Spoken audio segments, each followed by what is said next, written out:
In November 1980, Steve McQueen died. He was 50 years old. The cliff edge leap toward freedom in Papillon, the desperate struggle through flames in the towering inferno. On screen, he was always staring down death, the coolest man of the 20th century. Yet that same cool man spent his final days in a rural Mexican clinic, clinging to unproven folk remedies before he died. The diagnosis: pleural mesothelioma, a cancer that forms in the lining surrounding the lungs. There is only one cause: asbestos. At 17, McQueen got his mother's permission and volunteered for the U.S. Marine Corps. He was stationed at Camp Lejeune in North Carolina, where he stripped asbestos insulation from pipes with his bare hands. McQueen later recalled, "The air was so thick with asbestos that it was hard to breathe." His time in the Marines, ending with an honorable discharge in 1950, is considered the most severe period of asbestos exposure in his life. In 1978, McQueen began noticing a cough that simply would not go away. He quit smoking. He tried antibiotics. Nothing helped. One day he rode out on his motorcycle and sat alone on a park bench, and when his partner Barbara finally found him, he admitted it for the first time. Something was seriously wrong. In December 1979, the biopsy results came back. Pleural mesothelioma. Average survival, 18 months. He had no idea what he had been breathing in. The government never told him. But someone knew. Asbestos is a naturally occurring fibrous mineral. It does not burn. It insulates against heat, and it is cheap. In the industrial age of the early 20th century, no material seemed more perfect. Building insulation, ship lagging, automobile brake pads, roofing slates, pipe coatings. Asbestos worked its way into the very skeleton of modern civilization. During World War II, asbestos insulation was laid throughout every U.S. Navy vessel. Marines were exposed to asbestos on ships, aircraft, and base buildings alike. Today, roughly 1/3 of all mesothelioma patients in the United States are veterans. The problem is that once these fibers float through the air and lodge inside the lungs, they never come out. The body cannot break them down. Over decades, they slowly scrape at the lungs, cause inflammation, and eventually turn cancerous. The latency period is anywhere from 20 to over 50 years. The dust you breathe in today can kill you 30 years from now. What makes it even more cruel is that the early symptoms are indistinguishable from a common cold or ordinary aging. A cough, shortness of breath, fatigue, easy to dismiss as just getting older, which is why it is almost always diagnosed at an advanced stage. When McQueen first started coughing in 1978, the cause had already been planted 30 years earlier. Johns Manville was founded in 1858 and took its current form through a merger of two companies in 1901. Building insulation, roofing materials, cement, brake linings, they made it all. From the 1920s through the 1970s, Johns Manville was the largest manufacturer of asbestos products in the United States. It was also a major supplier of asbestos insulation to U.S. Navy vessels. The pipe insulation McQueen stripped during his time in the Marines. The company that made it was very likely Johns Manville. A whole city was named after this company. Manville, New Jersey. A single factory fed an entire city. Residents lived watching asbestos dust drift down from the factory like snow. Almost no one knew what it was.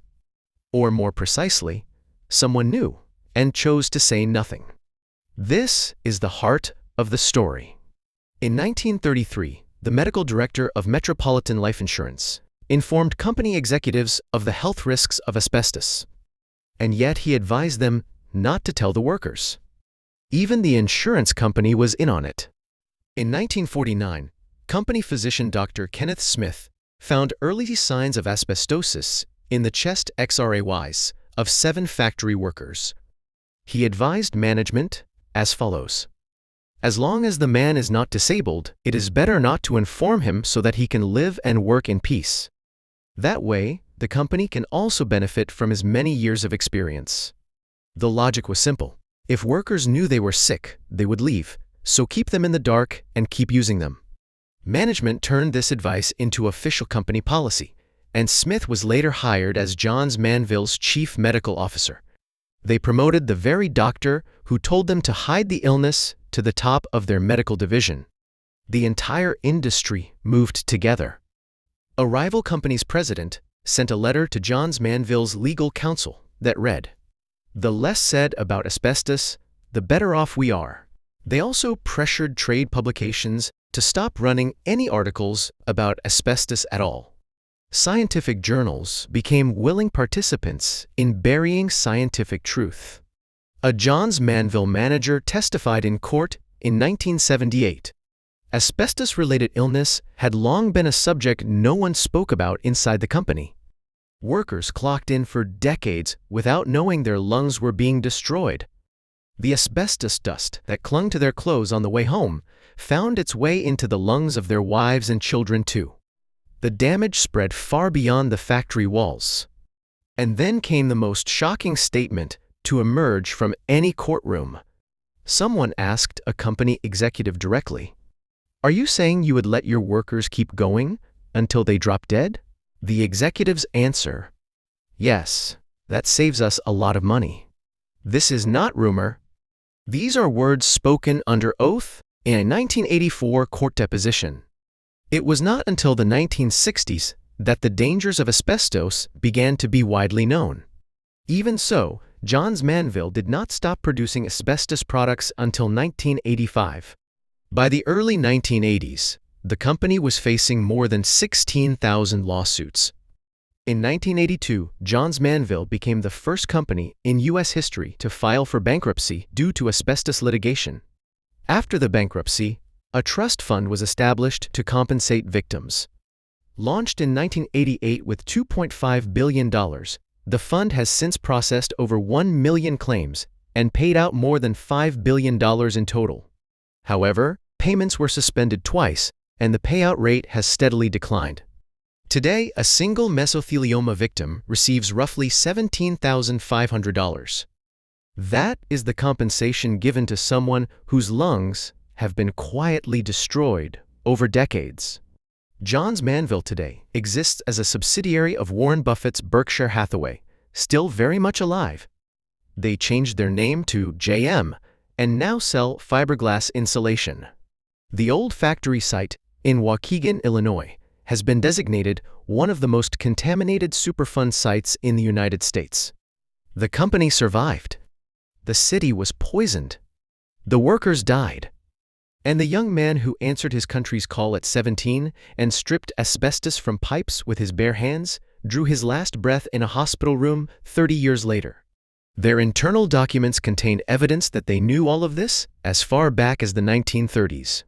Steve McQueen was simply the most famous victim in that long chain of murder. Thank you. See you in the next story.